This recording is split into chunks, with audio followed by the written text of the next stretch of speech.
Hey there, welcome to the Astro Psyche. This is your weekly astrology for May 29th through June 4th. And this week we have a lot of intuitive energy coming through, a lot of insights and connections, and really an opportunity to connect more deeply with yourself, but also to get some clarity this week. So my name is Shawna McGrath. I'm a psychotherapist and an astrologer, and I'm excited to share the astrology of this week with you. So one aspect that we have happening this week that I love for us is we have Venus in the sign of Cancer making an aspect to Neptune in Pisces. And this aspect is called a trine. It's a very harmonious, flowing, easy sort of energy. And this is a symbol of relationships and finding deeper connection in relationships. It's also an aspect that's very creative, very intuitive. There's a feeling of flow in relationships. There's a feeling of synchronistic things happening and connections coming together in a way that that you couldn't have even planned, where things just sort of work together. And this Venus-Neptune is very associated with healing as well. So healing, soothing, calming, and any way in which you can feel more at ease and peaceful. This is a very sort of calming sort of energy. And this isn't always the case with Venus-Neptune. Sometimes, like if it's a square, things can feel a little more confusing, but this feels like there's just like this sense of relaxation and flow. Now we have another aspect that's happening this week that's very different than that, that's a little more energizing. So I'm going to talk about that in a moment, but I want us to keep that in mind, that there's sometimes this happens in life, right? Astrology reflects life, where maybe we have something that's we have experiences of being very calm and relaxed and nourished at a very deep level, feeling very connected. And then states of feeling like excited or even anxious and kind of like a lot of movement happening. So also this week, we have a full moon in Sagittarius. And this is happening Saturday, the 3rd of June. It's exact at 8:41 p.m. Pacific time.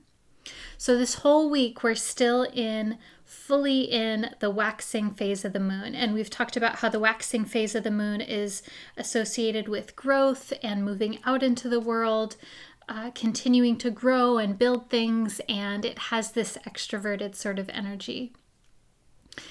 And then the culmination point of that is the full moon in Sagittarius.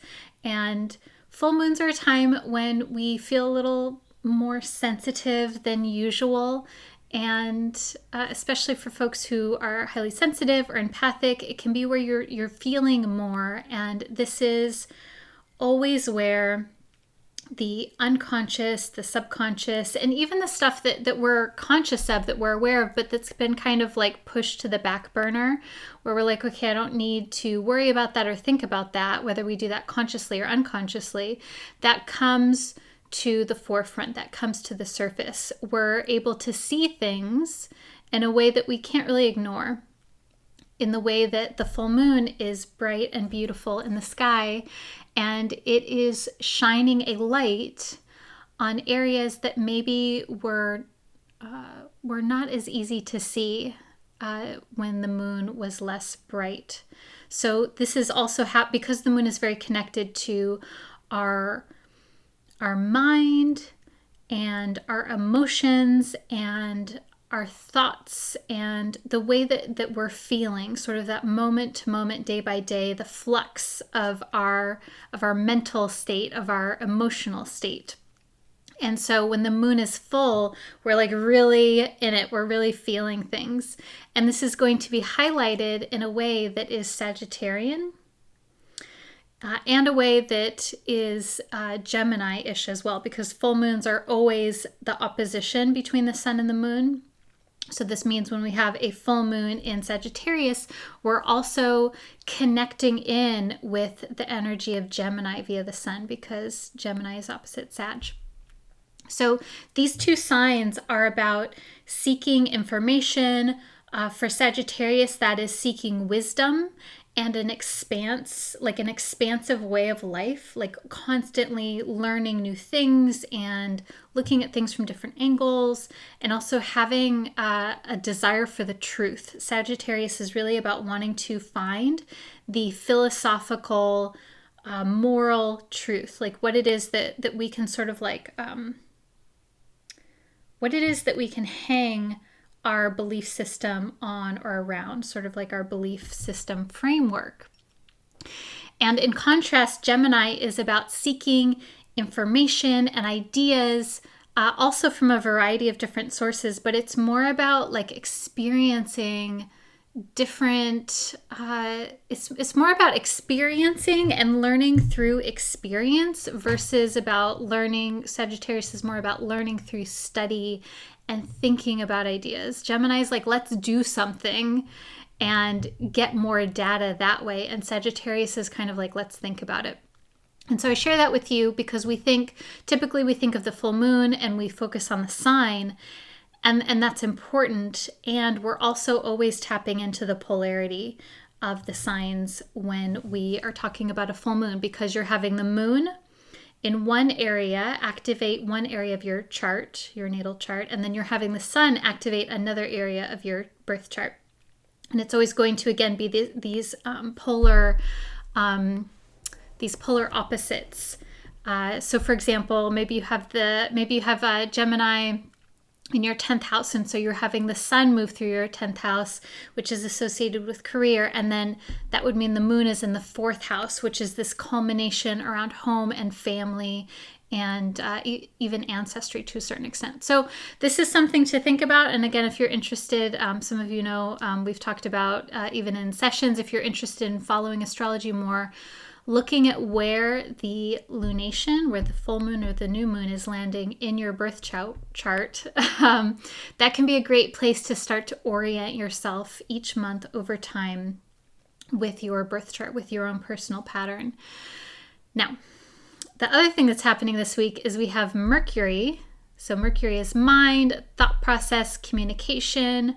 Mercury is about the way that we process analytical information, and it's the way that we share our ideas, often verbally or in writing. Mercury is associated with language, with how it is that we use a symbolic system in order to convey something.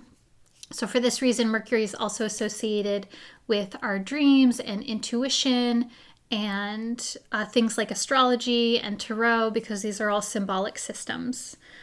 These are all languages.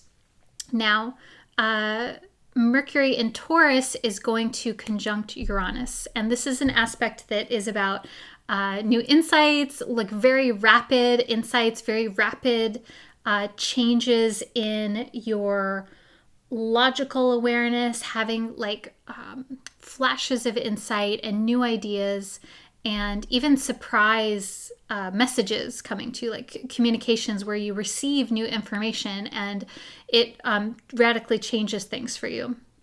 Now, I really like this because we've had Mercury in Taurus for so long, because Mercury has been retrograde in this area for a very long time. And when Mercury is retrograde, it's more about looking back on things, reflecting on things, and it's about, so over the last several weeks, majority of May and the latter part of April, if I'm remembering right, Mercury was retrograde, and this was about reflecting on things, especially again where Taurus is located in your birth chart, whether that's career or home or family or health, etc. Now this week, Mercury is making contact with a planet that connects us with divine inspiration and divine insight.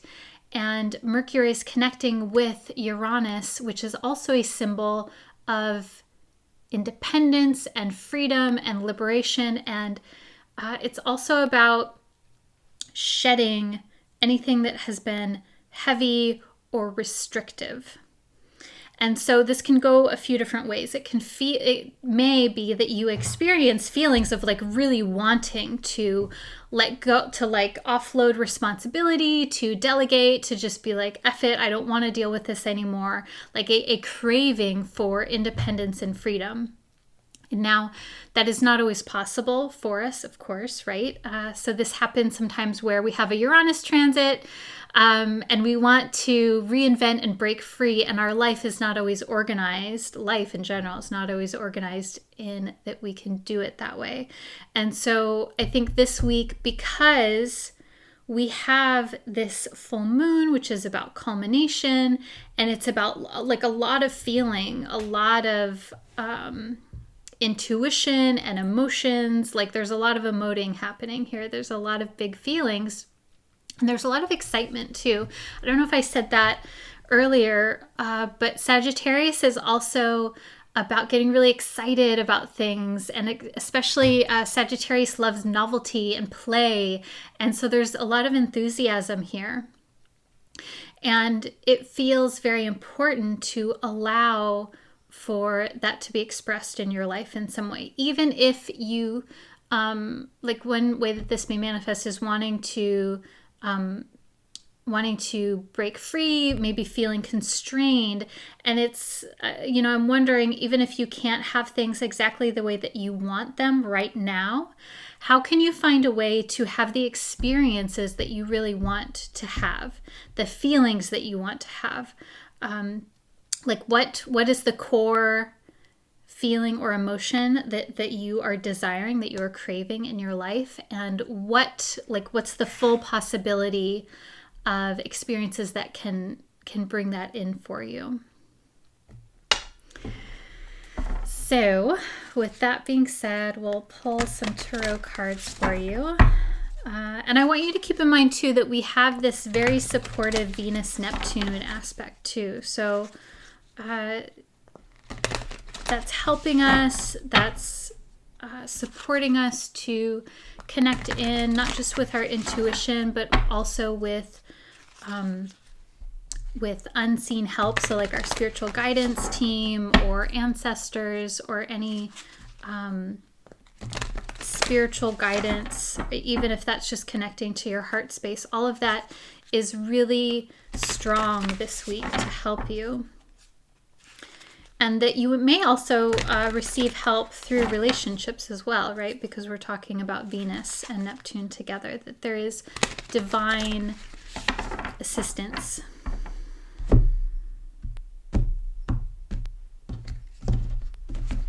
Okay.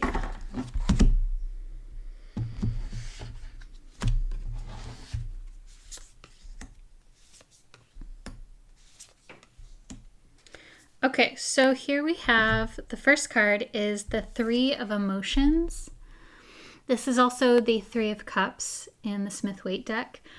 This card is about, so it's interesting because I pulled this reverse. Typically this card is about joy and celebrations and coming together, especially celebrating with people that you feel very close to, and sort of like just enjoying the simple pleasures of life.